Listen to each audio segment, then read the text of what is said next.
Welcome everyone to our today's webinar entitled Renewable Acceleration Areas Implementation Across the EU. My name is Marta Anczewska. I am a Senior Climate and Energy Policy Analyst at the Reform-Institut. We are a Polish-based think tank. We watch closely energy transition in Poland and across the EU, and also we participate in some global projects. And we are happy today to discuss our findings from the implementation of renewable acceleration areas here in Poland, but also in other EU member states. This webinar will be recorded and placed on our YouTube channel. So if you don't consent to have your image recorded, please don't use the camera. And for this time, for the presentation part, I would kindly ask you to turn off your cameras and mute your microphones.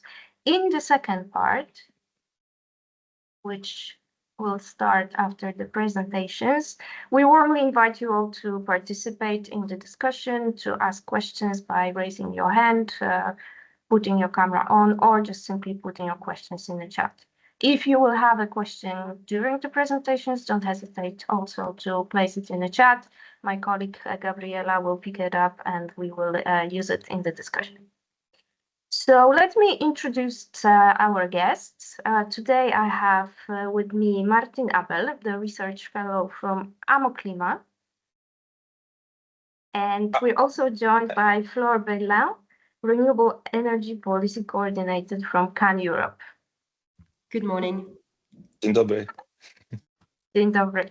I will start now with showing our findings from monitoring the renewable acceleration zones areas introduction in Poland, and then we will hear the Czech perspective and findings from 10 EU countries based on the report prepared by a consortium of NGOs entitled Overview of Renewable Energy Spatial Planning and Designation of Acceleration Areas in Selected EU Member States. Let's start then.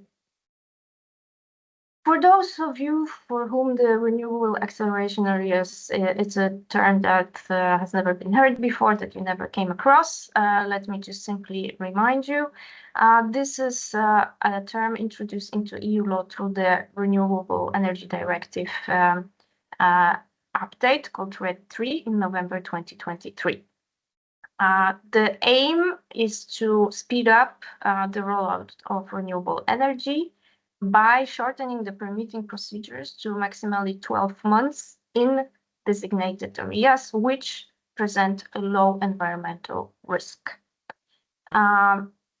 Also, what RED III is mandating is that in the entire territory, the permitting also should be shortened significantly to 24 months. But here we focus especially on this renewable acceleration areas, which is 12 months in designated territories. The first step that each member state has to follow in designating those is mapping renewable energy potential. So to prepare a really detailed mapping of all the barriers and all the possibilities of rolling out renewables, including regulatory barriers, environmental barriers, and everything that stems from the law, and also adding to this the potential of energy that could be produced in the areas that are excluded from these barriers. So in short, the renewable acceleration areas should cover areas with low environmental risk, preferably already developed, meaning, for example, industrial sites, where the permitted can be shortened by the fact that there will be only strategic environmental impact assessment instead of full environmental impact assessment. Of course, it doesn't exclude other elements of the permitting, for example, like public consultations or any other steps that are foreseen in the national law. But the key tool, I would say, to shorten the permitting is replacing environmental impact assessment by strategic environmental impact assessment. So moving on to Poland, we as Institute, we follow the acceleration zones for 2 years now. But while doing so, we also identified that the permitting in general faces many barriers, and the zones are not able to solve them all. So we decided to really paint the entire picture, and in our reports, we try to tackle all of them. So as they are the bottlenecks that forbid or like stop the effective permitting. So in Poland, the key problems is the length of the permitting procedures, and I'll give you an example. Today, for obtaining all the necessary permissions for an onshore wind farm can take up to 7 years. And of course, for the PV installation, that would be much less, because that's much less complex project. It's around 3 years. But both these times, permitting times, make it really complicated, both for the developers, but also for the municipalities. This much can change during this time. And obviously, it impacts also the profitability of the investment. If you look at the chart that I'm presenting, you can see what impacts this lengthiness. One is the bottlenecks in the environmental permitting, where we face lack of data on the sensitivity mapping.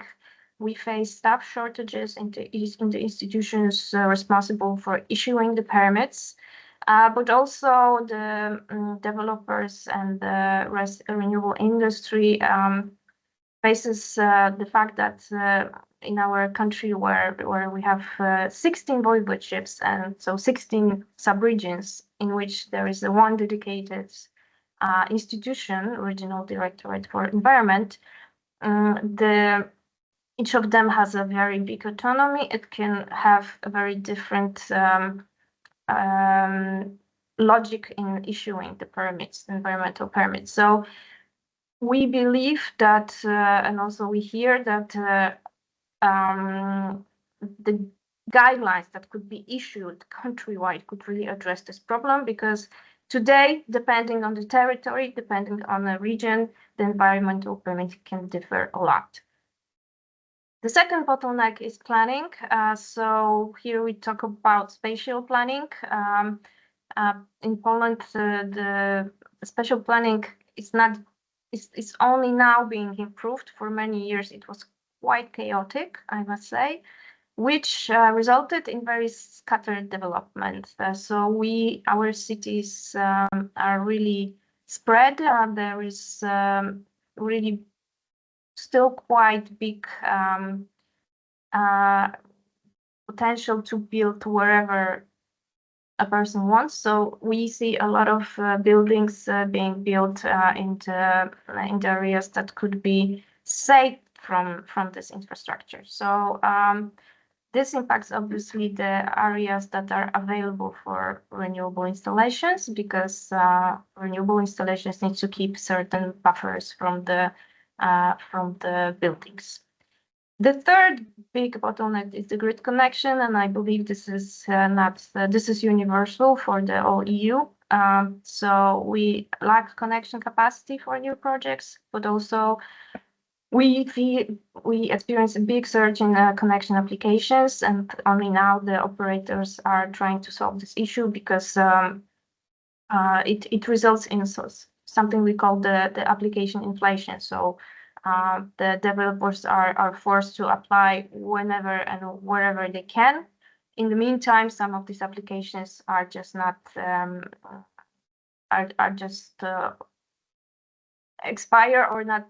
There's no intention to use them, but there's a race to get any kind of connection agreement, because this is such a scarce resource. I know we have some external guests outside of Poland, so just a very short reminder of our energy mix. Here I'm presenting, of course, installed capacity. So just for your information, in terms of renewables, the biggest installed capacity is photovoltaics. We experienced a really big boom within last few years, mainly in the residential PV installations. The second largest source is the onshore wind. And we also have other resources like hydro or biomass. Coal still plays quite significant role in the Polish energy generation, with installed capacities, as you see, it's a 40% of installed capacity. In terms of generation, it's between 50 and 60%. So where we are in terms of renewable implementation. We are still not. We are still waiting the introduction to the legal framework. So the term itself, or the how should I say, the renewable acceleration zones as an idea, as a process, are still not binding, are still not adopted. Hopefully, the legislation is now in the adoption by the Parliament. We really hope that it will be adopted by the end of the year. But since it is connected to another big bill regulating the offshore wind payments, there are still some risks that there can be a disagreement, either within the government or between the government or the presidential office. So this is something which is really urgently needed, also given the fact that some steps are already taken to designate the renewable acceleration areas, and they basically need the legal basis. One of the steps that is in progress is the mapping of the renewable energy potential. I'm sure we will be talking a lot about this topic today. So in Poland, this is performed, I would say, in a rather big scale. So there is a contractor who was tasked with developing GIS maps for 6 technologies. I named them all in the slide, with one maybe remark that the mapping for offshore wind will not result in designation of renewable acceleration areas, because the offshore wind in Poland has its own process and its own logic. As you know, it also has to go into undergo very, very detailed permitting procedures. So, but as a result, we will have hopefully still this year GIS maps that is covering the entire territory of Poland and dedicated map for each of the 6 technologies. Those maps will take into account all available data on environmental sensitivity, on the spatial planning, on the existing infrastructure, and potential of energy production. I said end of this year, but also I think the really necessary deadline to have them is early 2026. And there is a big chance, we hear from the ministry responsible, that 2 maps for 2 technologies, so photovoltaics and onshore wind, might be ready even earlier. In terms of introducing the 12-month requirement for the permitting in the areas, in Poland, this will rely on the regional government. So obviously, each country has to take into account their legal process and the local spatial planning regulations. So in Poland, the spatial planning really belongs to the municipality, but in order to coordinate this process, is the regional government that was tasked with developing the plans for renewable acceleration areas. If I go to the next slide, I can show you this process per step. So first step is the maps that I mentioned before. We'll have the GIS maps end of this year, latest beginning of next year. These maps will be distributed to the regional authorities called voivodeships in Poland, and those are tasked with developing a renewable acceleration areas proposal. This proposal, of course, will be based on the willingness of the municipalities to have the renewable acceleration areas designed in their territory. And also there's one important requirement, which is very specific for Poland. The renewable installation needs to be already allowed under local special planning plans. So in order to kind of not go through the entire special planning procedure anew, the renewable acceleration areas will be designated in the first iteration only there where local special planning already allows renewable investment. After the areas proposal are developed and agreed with all the actors, and the strategic environmental assessment needs to be developed. Then the whole plan is consulted and with municipalities, with regional directors for environmental protection, and gets opinion from operators. After collecting all these remarks, the plans for renewable acceleration areas are adopted on the voivodeship level. We hear that this entire process can take up to 12 months, but of course it will be very region specific. So we imagine that some regions might go way faster. We imagine some regions, in some regions, this process can actually take as much as 12 months. So for us, the first iteration can be served as more like a pilotage. We believe this will be like a test for all the parties involved. As you can see, there is a lot of actors involved in this process. And here there are some, in the slide, there are some details on how the 12-month requirement is to be achieved. To be very frank with you, it is not put forward directly into the law. So it's achieved by shortening the deadlines for each of the actors. So we will only see after the real implementation if this 12 months is really materialized. Challenges and risk, and I finish very soon. So as I said, the projected law, the designed law, does not really explicitly guarantee 12 months permitting deadline.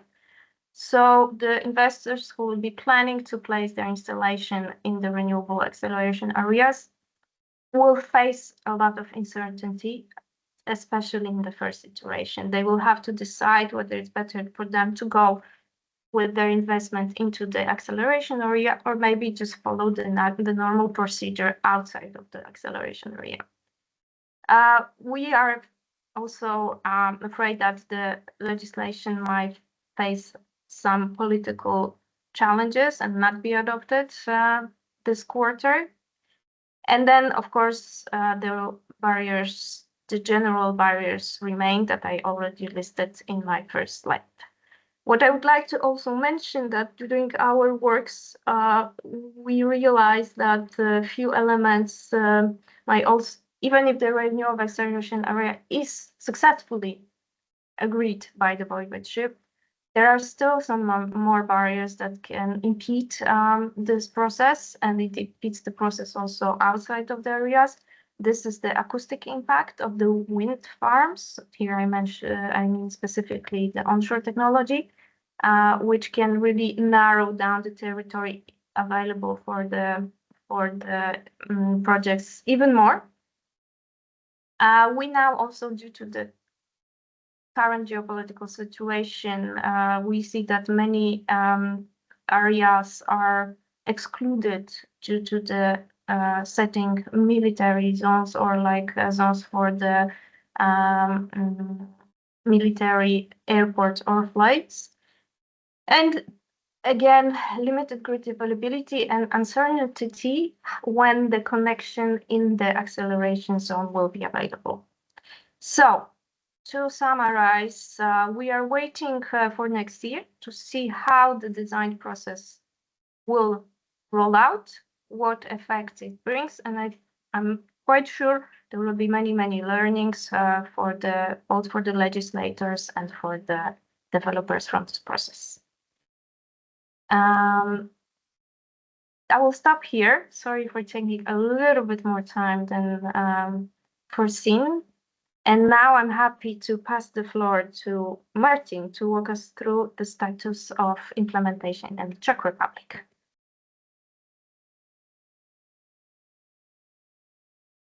Awesome, very good.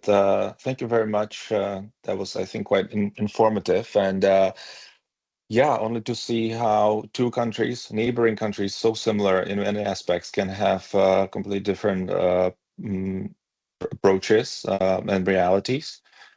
Before I go on to describe the Czech reality, just a short clarification on my affiliation. So I'm affiliated with Klima, which is a think tank based in Prague that focuses on the Czech climate policy.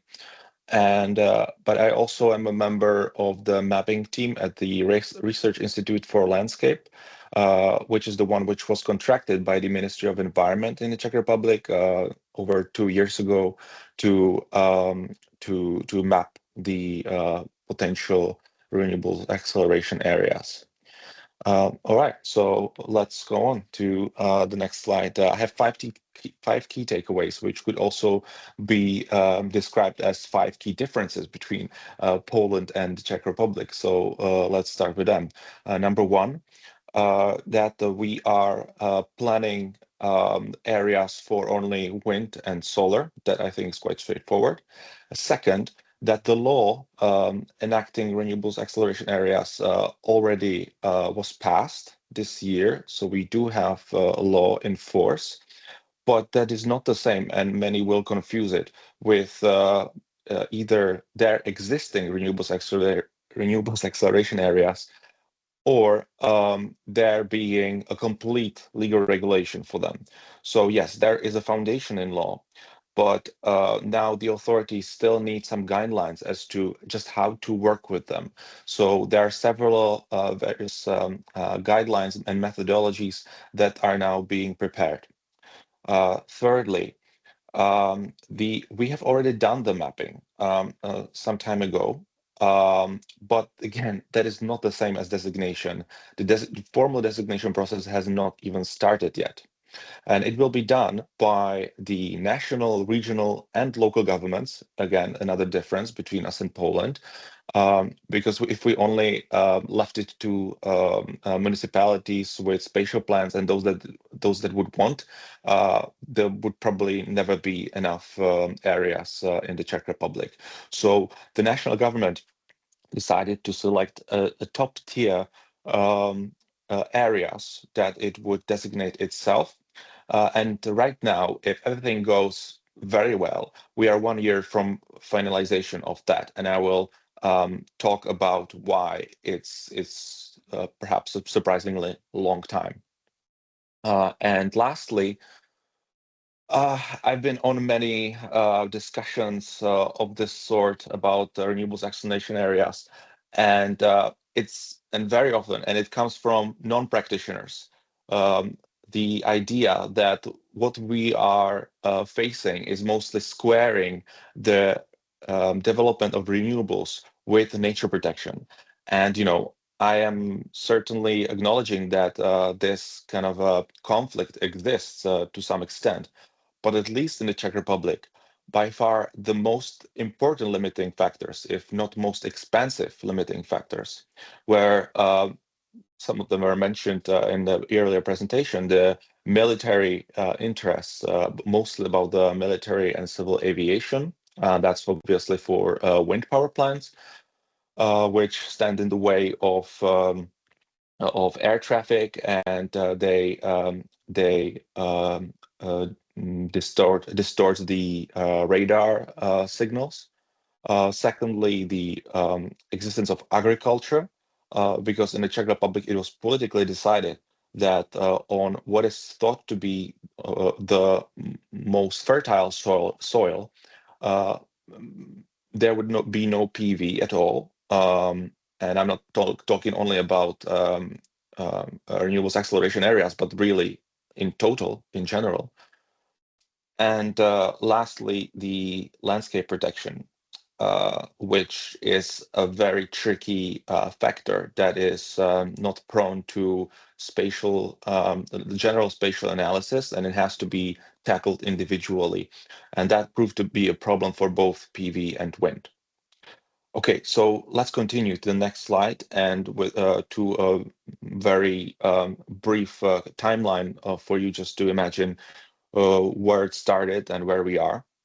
So this picture is a little outdated because again the bill has already been passed this summer, and I will talk more about the mapping later, and about the stakeholder engagement as well. I just wanted to draw your attention now to the fact that that the Article 15B areas were also mapped and enacted in the Czech Republic already in the Spatial Development Policy, the top policy document for spatial development, which was passed this March. And secondly, I also speak about the iterative approach here. And so if I now if I look back at Marta's presentation, and if you recall the graph, not the graph, yeah, this is the picture with the linear process. For us, it proved to be impossible to have a linear process like this, because you cannot go to the next step in the linear process without finalizing the earlier step. But for us, it thought to be circular. So we would have to come back to our earlier conclusions and revise them in order to arrive at the best possible conclusions. So that is the reality, that it's very fuzzy, it's very messy, rather than this very clean linear process. But the takeaway from this slide is that we just started already in spring 2023, and we had most of the important stuff decided already in 2024. But ever since then, we have to tackle the large amount of technical issues, difficulties that we are facing. Okay, so let me describe the mapping process on the next slide. Again, we started with some data collection. It was from just about a dozen institutions, more or less, public bodies mostly, and over 60 layers. At some point, I stopped counting, but it's around 60 or 70. And that, like most of this, was already done in spring 2023. It was an advantage that the whole process was done by the Research Institute for Landscape, which already disposed of many of the data sets that we needed. Yes, so I already said that we selected and ultimately enacted Article 15B areas for wind and solar. And then we assign values to the limiting factors separately for wind and solar power plants. This value assignment or weighing of the various factors, it had different approaches in different countries. So in some, they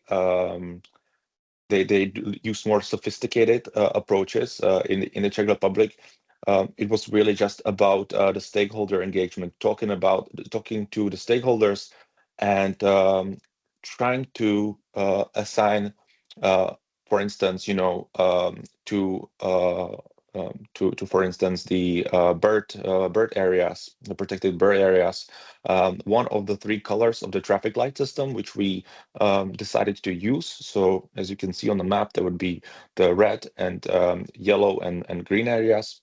Of course, it would all be later later decided that the red does not give a very good signal. So there would later even be yellow, light green, and dark green areas. Just to signal that really, in principle, it is possible to build almost everywhere. But we are trying to accelerate the deployment in some of those areas. And so we are focusing on the green.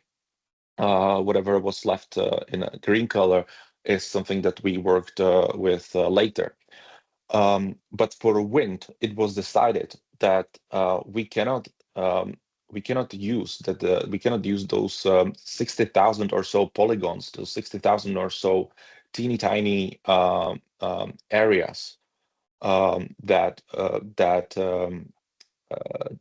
in total had I think around 6,000 or 7,000 square kilometers.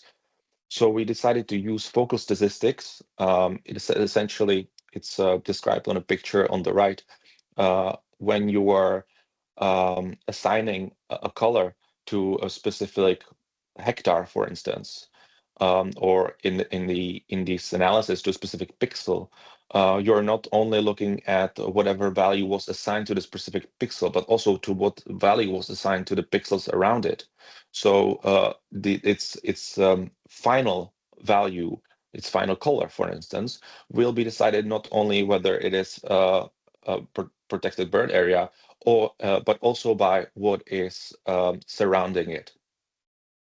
I can talk more about it later, but in the end, we ended up with only, I think, something like 174 rounded green areas. So I'm sure that you will acknowledge that this is a big difference from 60,000 or so polygons to just 174, which still had like a very similar area size to that original data set.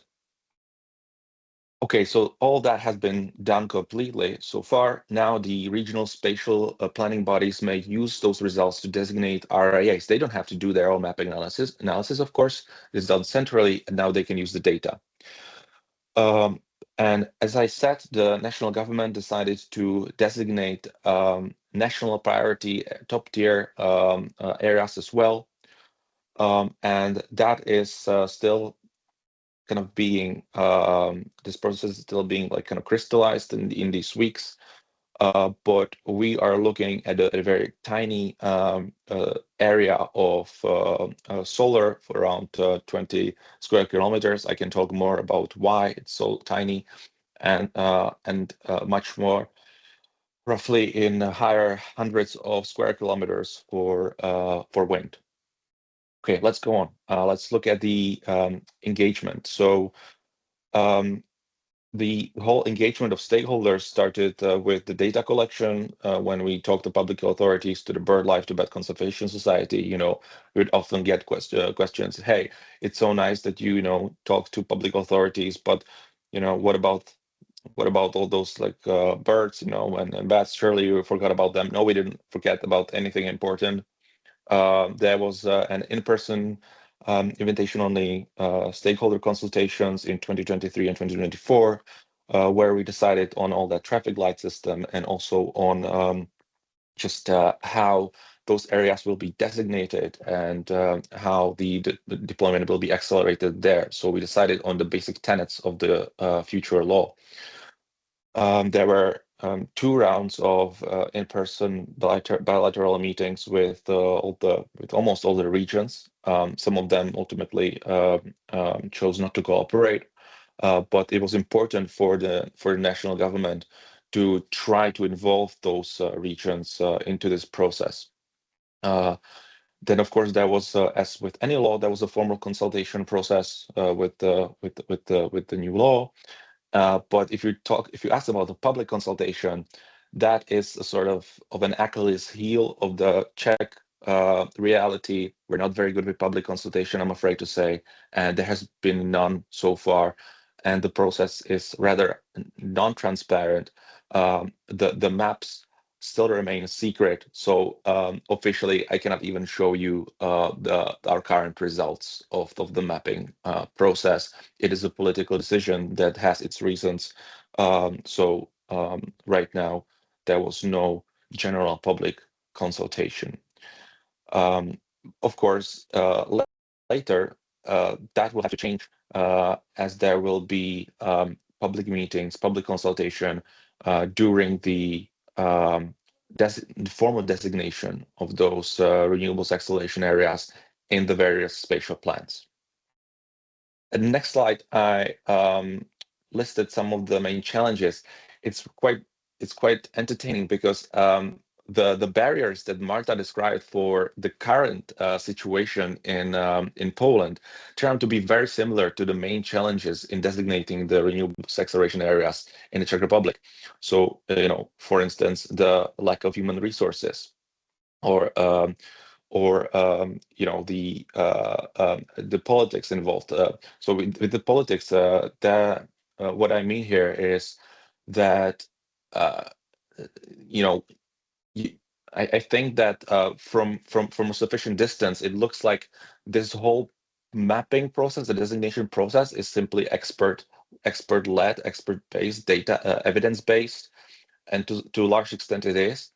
But it's also like ultimately it's the decision makers that make the decisions, and they have their own political interests there. And I'm not commenting on their legitimacy. They can be, they cannot be, they may not be, but it's just the fact that that the whole process is embedded in a political reality in a field. And and that also relates to the subsidiarity principle that we have in the Czech Republic. This principle that any decisions about the spatial planning should be done the closest possible to the level on which they're most relevant. So, for instance, a local shed will not be decided by the national government, the building of the local shed. But at the same time, a nuclear power plant will not be decided by the local municipality, right? So so there was this also issue. If you look at wind power plants, or single wind farm, that is essential from the perspective of the energy security of the nation. But it's just one wind farm. Is it something that should be really decided on the national level? The regions did not think so, and they some of them were rather uncooperative in this whole process. And of course, then there's the whole time constraint. With sufficient resources, this whole process should ideally take double the time, but everything has to be shortened. But so I'm sure I don't have to comment on that.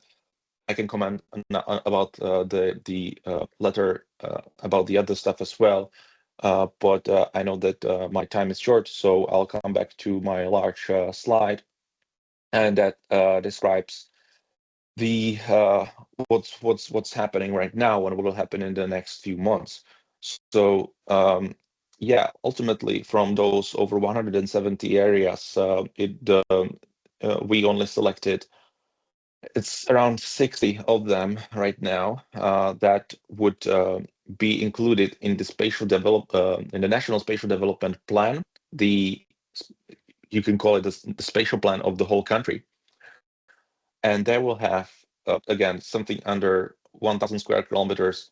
But this is a net value. Okay, I think it's important because I could tell you, for instance, 3,000 square kilometers, which is much larger, but it would involve all the human settlements, and of course you're not going to build a wind power plant in the middle of a city square. So this is only the actually usable areas that we are counting. And by the way, and I don't get to talk about it more, but just a very brief note on that. We, until this day, we have not been able to really realistically count the potential of the energy generation in those areas. We just don't have any evidence-based way how to do it. Obviously, we could just kind of we could guess it, but we don't want to guess, So, if you want to guess, you can take the median or average potential of a square kilometer and for every wind power plant, and you can kind of multiply it, but that's not what we wanted to do. Anyway, just to conclude with what is ahead of us. These areas, and it's not so many of them, but they will have to be biologically assessed on site. That is a requirement that comes even from EU law, so we cannot just let it go. That is being done right now. If you ask, how can it be done? Basically, at the end of the vegetation period, you're asking the right question, but I cannot comment on it right now. Then there will necessarily be the strategic environmental assessment, and I think that Marta talked about the fact that there will not have to be the environmental impact assessment, but only the strategic environmental impact, strategic environmental assessment. Now, the word "only" should be taken with a grain of salt, because as you probably know, there are extra requirements on this SEA that would not otherwise not be necessary. Like, for instance, to design the mitigating measures for those projects, and that is a complicated technical challenge. So that will take some time and effort. There have to be, at least in the Czech Republic, where we cherish our landscape protection assessment, which will take up to 9 months. Only this will take only up to 9 months, and we don't have a contractor for that yet. We don't have a company that will do it for us. So we're still behind. We have not even started that 9-month period. Then there will be many stakeholder objections for sure. Once we let the public comment on it, there will be thousands of objections that someone will have to deal with. Then of course the whole set of areas will have to get an approval by the upcoming government, which if you are following the election results in the last general elections in the Czech Republic, it's probably going to be a combination of populists and conservative nationalists. Some of them are actually climate skeptics. So I don't want to paint it all in dark colors, but let's just be realistic about what can be done even in a country which has such an awesome team as us. Okay, now just messing with you, but I really hope that there will be first renewable acceleration areas in the Czech Republic by this time next year, and that's not because people are lazy and idle and so on, but it's because there are structural barriers to how fast it can be done if we want to do it correctly, rather than simply do everything superficially. I hope I was clear on that, and I know I'm happy to answer any questions you might have. Thanks. Thank you, Martin. I think it was very interesting to see how the two approaches differ. And of course, we could dive deep into more technical details. We are not able to cover them all in such a short webinar, but I hope we will have some time still to comment on the differences between Poland and Czechia in the discussion section. But now I invite Flore, who will describe the findings from the NGV report that looked at the 10 countries in total. The floor is yours, Flore.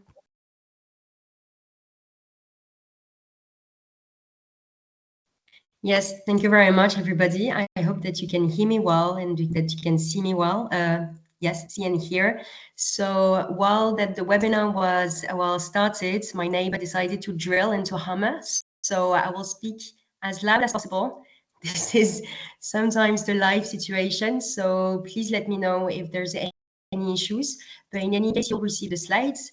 But so as Marta said, today I'm delighted to present to you an overview of what's going on at EU level when it comes to the implementation of RED III, and especially the deployment of the renewable energy spatial planning and the designation of renewables acceleration areas in the EU. So after the Polish and the Czech situation, we're just going to zoom out to see actually what's going on in the EU. And so maybe before starting really the presentation of this NGO reports, we can go to the next slide, where I'm just going to briefly present you CAN Europe, because I'm not sure that everybody knows us. So CAN Europe stands for Climate Action Network, and we are Europe's leading NGOs coalition fighting dangerous climate change. So we represent over 200 members organizations, so it means 1,700 NGOs, if not mistaken, and spreaded over 40 European countries, so EU and non-EU countries. And so we have actually, it's 40 million citizens representing throughout this civil society coalition. And so what we do as well is that our work is fully based on a science-based civil society-led scenario, with the following conclusion, that in order to reach our Paris Agreement objective, the EU needs to become climate neutrality by 2040 with 100% renewable-based energy system, getting rid of all type of fossil fuel by then. And so specifically on renewables, we shape our work around the campaign. You can see the logo here. It's called Together for 100% Renewables Europe. And we really aim at for a full, a fair and sustainable transition towards this renewable-based energy system that is mainly contributing through solar and wind, at the pace and scale required by the climate crisis, but also really putting biodiversity, nature and people at the core of the whole process. So in order to do so, of course, we are following the legislation, and currently what we are doing mainly is really to monitor the good implementation of the existing EU legislation, and notably the Renewable Energy Directive and their spatial planning and RAAs designation. And so today, actually, the discussion that we are having arrives at a crucial moment, because, as you know, member states are currently trying to transpose and implement RED III, and to really turn the ambition of RED III into action.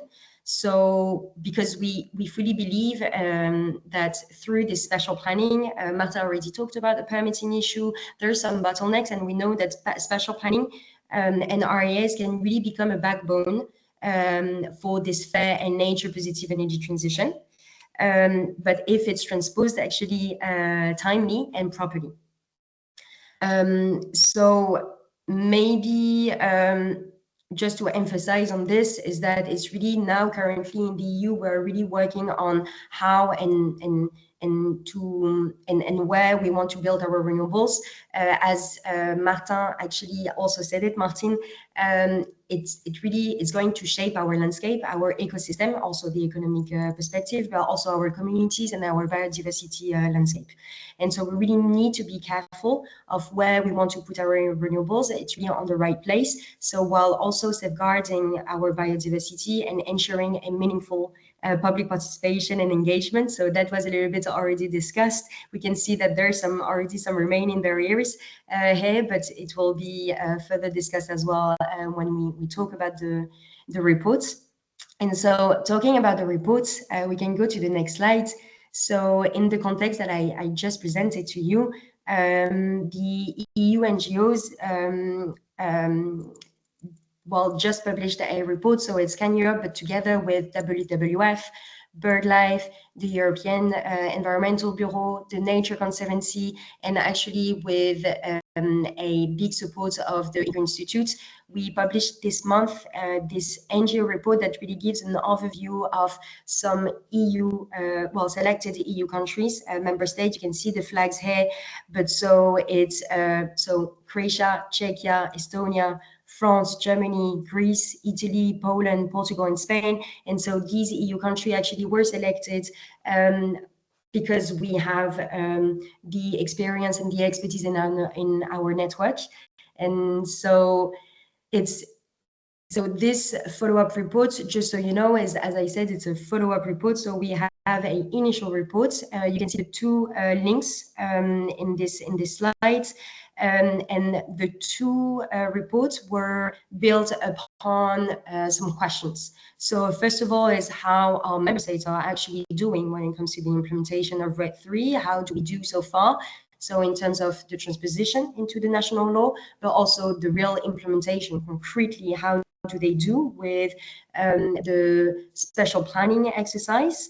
So this is part of Article 15b, as we said, and then the designation of the Renewable Acceleration Areas that will come in as a next step, and this is part of the Article 15c of the Renewable Energy Directive.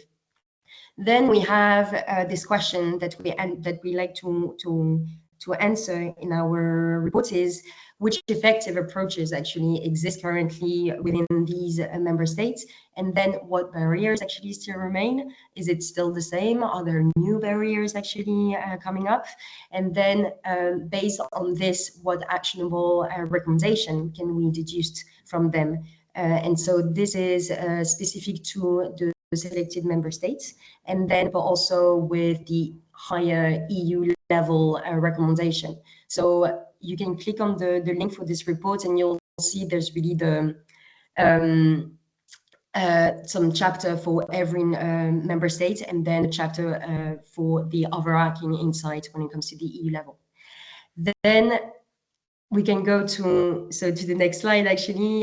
So I just gave you the scope, I would say, of this report, but I think it's very important now to have also the temporal scope here, just to remind ourselves, because everybody is talking about spatial planning, RAAs, and etc. And I think it's always good to have in mind that actually when it comes to mapping and planning, there's different deadline that RED III is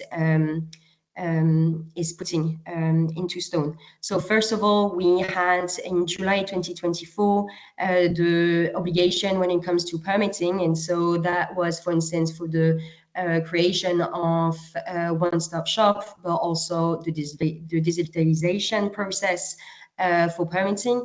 And then we really have the special planning obligation for member states. So that was on the 21st of May 2025, and this is really also linked to the national energy and climate plans, where you have the national targets for renewables. And actually, so this is completely intertwined, because as you know, this very first obligation for the member states needs to comply actually with what they're promising in terms of renewables targets. And then we have this third target deadline that is approaching, is the 21st of February. And so it's really the core of the discussion is RAAs. So currently the member states are still working on it. So it's the conclusion that I'm going to give you are anticipating actually the result of the 21st of February. And maybe if we stick with the timeline, I think it's extremely important to mention that actually, so as you can see, we have the July and the May deadline has already been, they already passed. And so from what we see is that actually the Commission is very committed to push the member states to respect this deadline, as we see most of the member states actually are not complying with the deadline. And so the Commission has opened some infringement processes for most of the member states. This month, for instance, the Commission urged Malta and Slovakia to fully transpose the EU rules for the permitting procedures, and even decided to refer Sweden to the Court of Justice already on the same matter. So it's the process is really strong on the Commission side.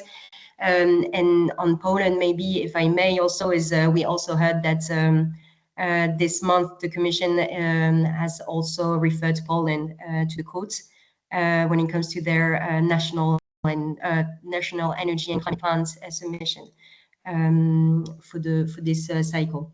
So we can see that there's definitely some mobilization to comply with RED 3, but then in reality, how does it go? So we can go to the next slide where you have really the core conclusion of this report.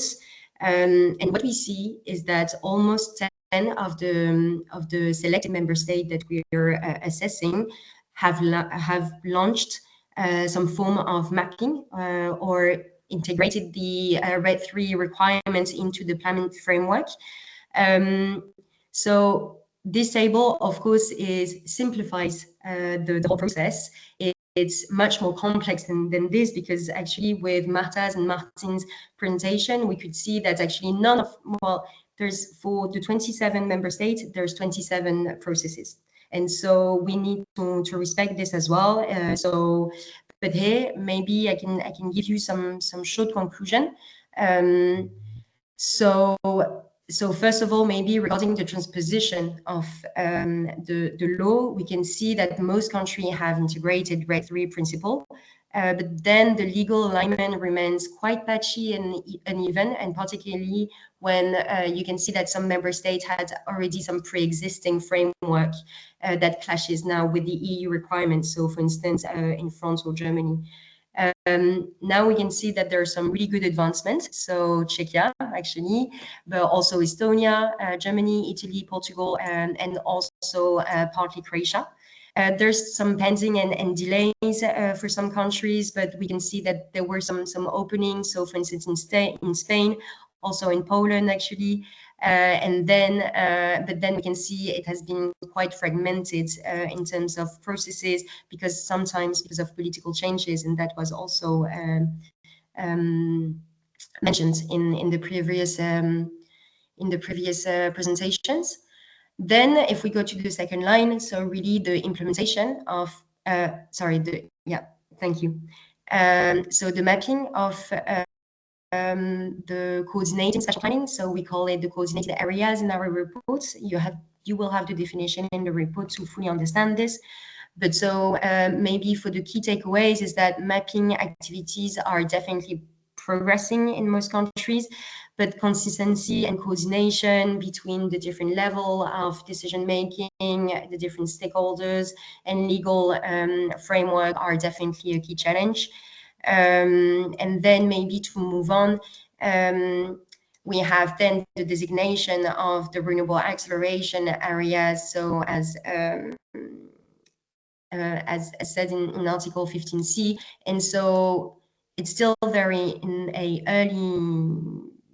early stage everywhere for all member states. Full disclosure, its member states are not ready actually to identify or approve the final zone, but we can see really some the processes rising, and the discussion also starting at some national and regional level. So maybe in terms of conclusion for this table, so despite some efforts, we can definitely see that the progress are uneven. And while member states have transposed RED 3 and starting mapping, there's very few that are ready actually to go to the next step, that is the designation of the RAAs. And so really here the big challenge or the threat that we can see is it will create a domino effect actually for the later deadlines, and also for meeting the deadline, for meeting the targets actually of RED 3. But then on the very positive side as well, because there's always some optimism here, is that what is also quite striking is that RED III really provides an important anchor for renewables deployment, and especially with this specific framework on spatial planning. And it really ensures a long-term consistency and planning security.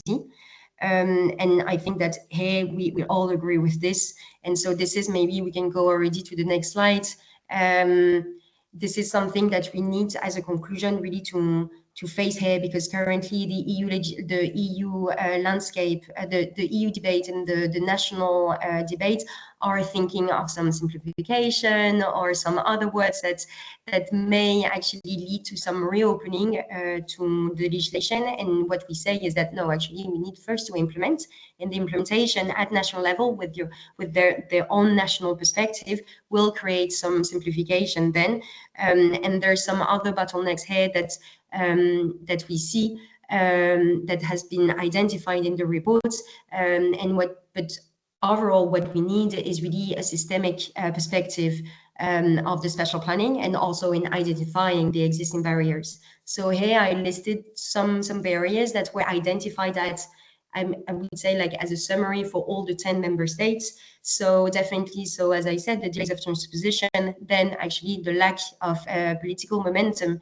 We can see that Martin just explained actually with the recent Czech debate, election, we don't really know how it will go actually for the next step, and what we can see, and that there's a strong opposition to renewables that is rising, and so we don't really know what will be the next step for this implementation of RED III. Then we can see also some fragmented governance and coordination. So, for instance, Marta, you talked about, well, it's the municipality that will be at the heart of the process, but then actually it will be the regional government that will take the lead. This is really a matter of coordination, and sometimes it's extremely hard to fully understand who does what, and especially sometimes it goes with the next step. The next barrier is the lack of administrative capacity and the lack of skilled experts in the public administration. And so this is something that we raised. And then moving on, we also have the limited stakeholder dialogue.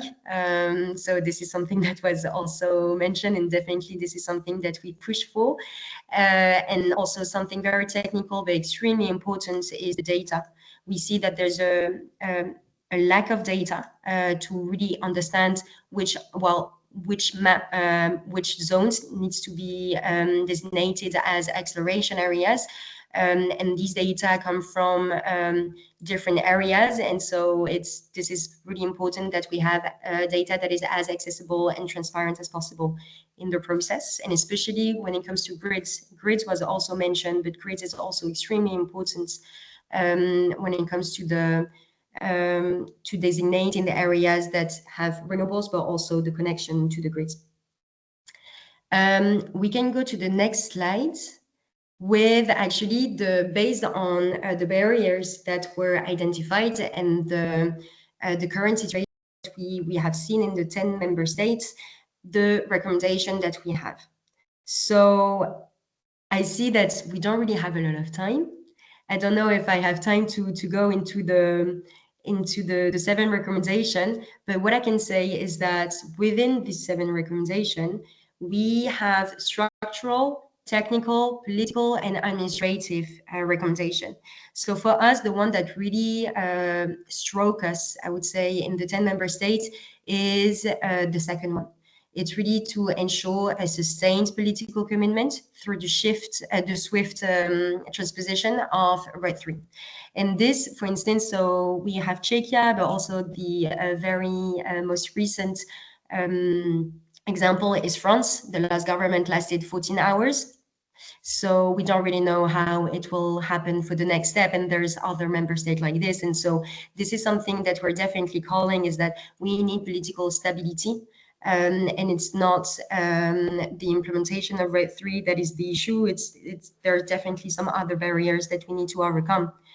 Then in terms of, maybe I can go to the to the last point, because I think it's extremely important, is to really invest more in how we want to include grids in our spatial planning, and also, well, to invest in our grid capacity periods. So this is something that the EU is looking at, and so we are also monitoring what's going on for this, because as you may know, the grids, renewable acceleration areas are not compulsory, are not binding, legally speaking. And so member states sometimes, because they don't have the data, because they don't have the coordination, do not include grids. Czechia has done it in the law, and some other countries, such as Estonia and Germany, have done it as well. And we need to use the good students, I would say, to really duplicate this push to further integrate grids perspective within the spatial planning. And maybe as a conclusion now, so what we can say really in 3 words is that RED 3 is working. There's no issue, but then we are in a moment of a make it or break it moment, and so that's why we really need to push the member state to implement RED 3 and the obligation, because definitely we see some progress, but it's quite uneven. The next 18 months are going to be quite decisive, because we have the February deadline for the RAAs, and so we believe that this is extremely important to follow, because of course we want our renewables to be deployed fast, but especially in a qualitative way, in speed with quality. And so that's why also we have this recommendation to the member state and to the EU, to really give as well our own recommendation on this, that needs to be based on coordination, quality data, trust, and political will. And I will stop now so I can give some space for the Q&As, but thank you very much for the invitation. Thank you, Flore, and thank you for the optimistic comment at the end that brings back hope for this endeavor. So we see from the 3 presentations that the designation of the renewable acceleration areas has definitely proven to be very challenging, but on the bright side, it puts a lot of visibility on the systemic problems and creates a space to talk about systemic solutions, and that's exactly what we are doing also in Poland, where I'm happy to say that the fact that we've been highlighting the lack of institutional capacity that got into the debate, and so we see that these arguments to strengthen the institutions, both either in terms of amount of the environmental specialists or urban planners, because they also seem essential in this process, in Polish case on the regional level. These arguments are clearly now present in the debate, and hopefully they will lead to the reinforcement of the institutions. I now open the floor to our guests, all our guests. I encourage you to either put your hand up or put your question in the chat. We're happy to take questions to all the speakers.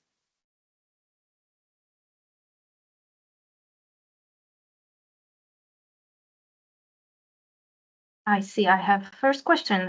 Great, Pipa, the floor is yours. Hi.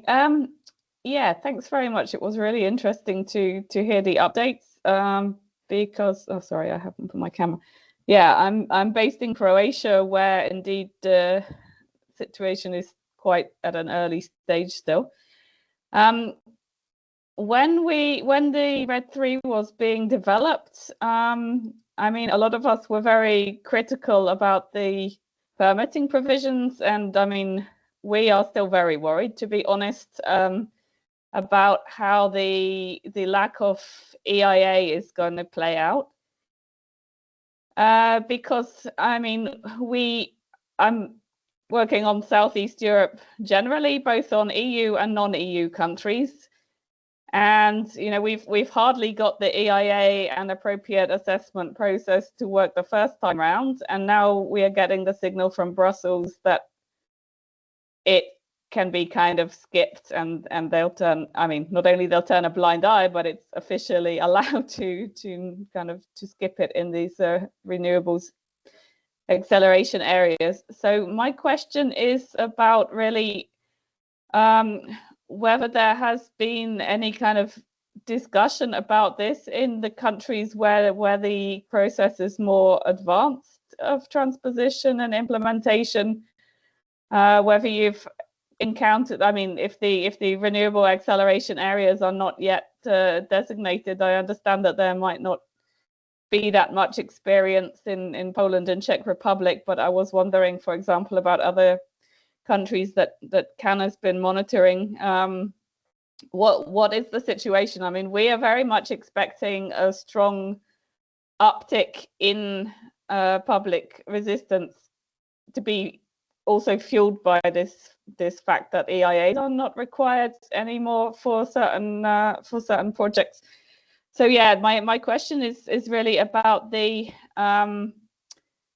whether there's been a specific experience in that so far, and also a bit broader question. Now you're saying that the RED III provides a robust framework, and definitely I sympathize with the idea that we don't want to open the legislation and review it every 2 minutes. But this is quite a dilemma for me. I am not quite as decisive that robust, that RED III is a robust framework. I think I'm definitely much more skeptical about it, especially in line with the how it looks with the Croatian legislation. It looks like it would actually be some parts of it even quite in conflict with administrative law and other existing law here. So we will see how that will pan out. But yeah, I was also kind of curious to see, how do you said it's a make or break moment. If it does not really work out, and if this process drags on and the resistance goes on, how do you see the things progressing? For me, it looks like not that bad. If it looks like each country will just continue to do its own thing. Some will develop renewables very quickly. Some will struggle with populists, whether we have RED III or no RED III. So yeah, I'm very kind of curious to hear a bit broader perspective on what's going on and what could be the possible ways forward.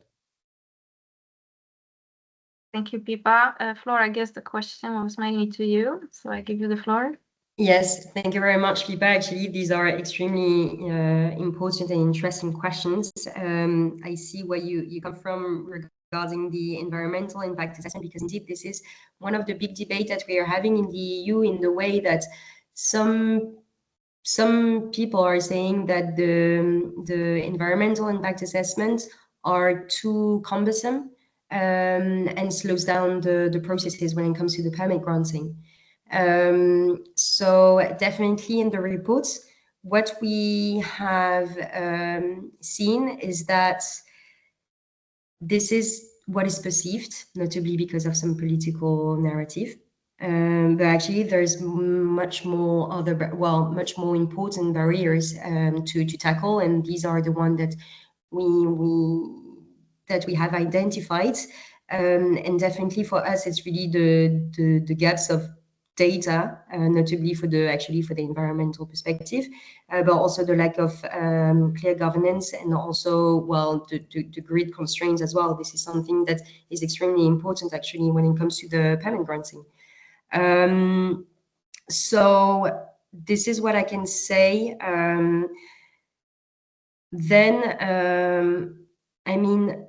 For the dilemma, I understand your dilemma on RED III. Definitely the negotiation on the RED III, and especially because it arrived with the REPowerEU plan, it was quite messy as a negotiation. So what we have is quite big, with a very ambitious timeline, and there's still some gray areas that the Commission is really trying to fill in with some guidance And so we can see that they're giving much more information on the difference between the environmental impact assessment, the strategic environmental assessment, but also the mitigation rulebook. What's the importance of them and how they are compulsory actually in the process. So there's definitely in the process some stuff that will help not to have any loophole on the environmental and the biodiversity perspective. So I think this is, I don't know if I answered to all your questions, sorry, Deepa. But yeah, just about the process, the experience after the introduction of RAAs and the skipping the EIAs. I don't know if there's been much experience in practice. I mean, yeah, maybe Martin can because I'm pretty sure that you already had like the question, and what about the next step? On our side, it's true that we are first monitoring what's going on and see how they will resolve it, and then for the next step, yes, definitely. It's a little bit hard to understand because we know there will be some infringement processes here, and then by the same time it's the member state that decide on their own energy mix, and we see that politically speaking there has been quite some shift. So it's a little bit hard to. There's a lot of question points, I would say, to be answered. But Martin, do you want to take the floor? Yeah, if I may, that was an interesting question. I think I think that your observation that the success of the whole RED III framework will or might depend on the on how much EIA process is established in each member state. I think that this is quite a spot on.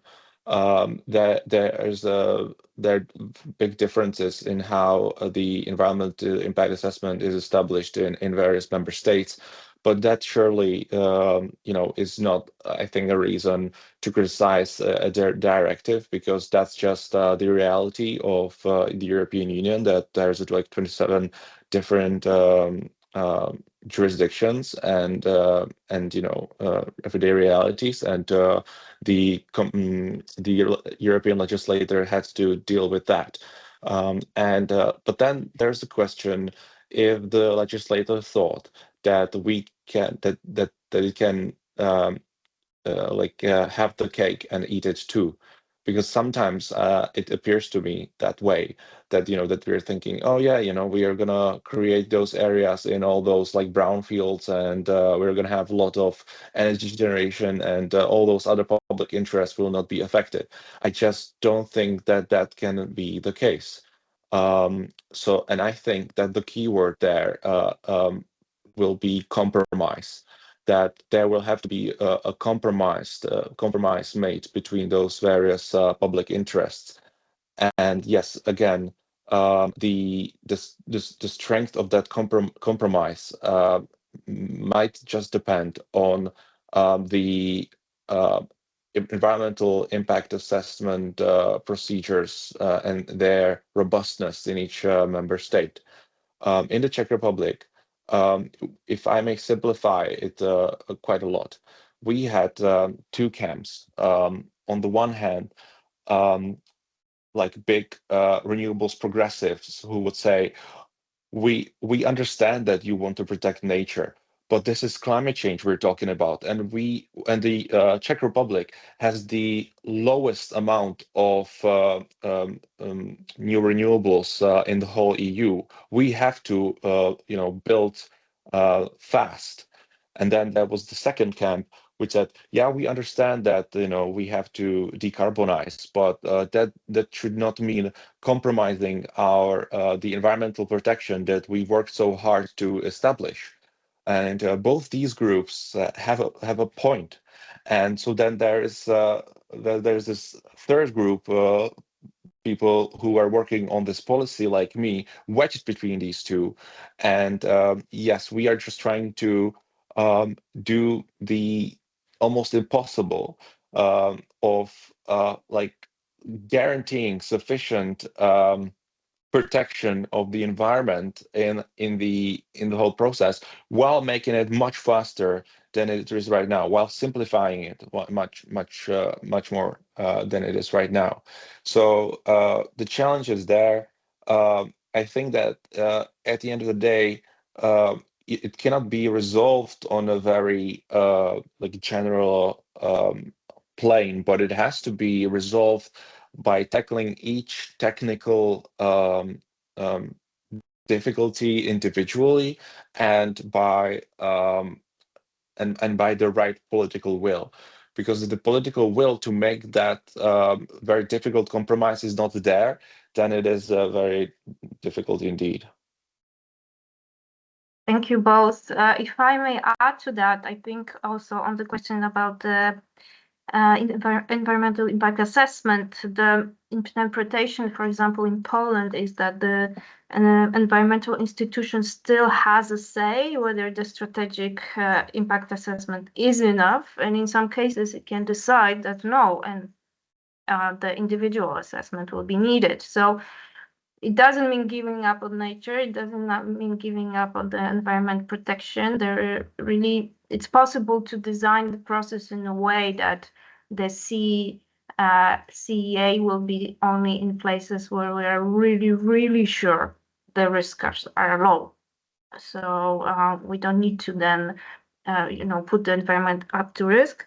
And the second comment, maybe on to what Martin have said, that the keyword here will be compromise. I think the added value of introducing RAA, Renewable Acceleration Areas, is that it really requires a strong coordination between many parties. So if the value added, if the gain in the end is that the regional authorities, local authorities, national authorities, network operators, and environmental agencies will learn how to plan ahead and coordinate between each other. This is also a very important gain, knowing that we are here for the long run. We need to deploy renewables in the next 10 and 20 years. So our take is that even if in the first iteration, and I think deadlines that Flore presented here are really, really, really challenging, and we know that many countries will have a problem meeting them. But even if the size of the areas in the first iteration is small, and even if they come later than assumed, the learning process here has a really big value. I'm happy to take more questions. We have 3 minutes more, so please take your chance, take the floor.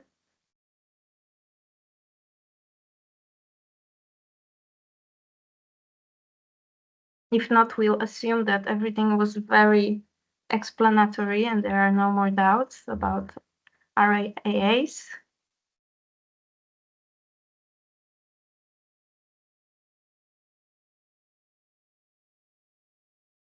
Well, I guess we were quite good in presenting the topic.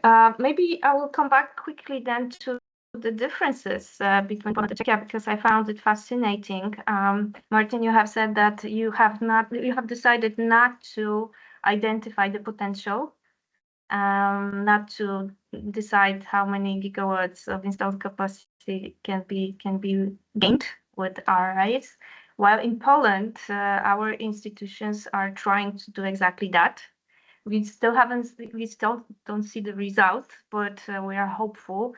And for me, it shows also how big of a mapping exercise it is, because if you know a little bit about the mapping of the generation potential, you know that you need to take many factors into account. Like you have to take the distances between for example, only for onshore wind, you have to take the distance between the mills, the height of the mills, the power, assumed power, all the buffers or the regulatory requirements, but also the wind power in the given place. So even the hills and the territory shape will impact in the end this estimation. So I'm very curious to see the Polish mapping results, because it's highly complex endeavor, and we will have a really big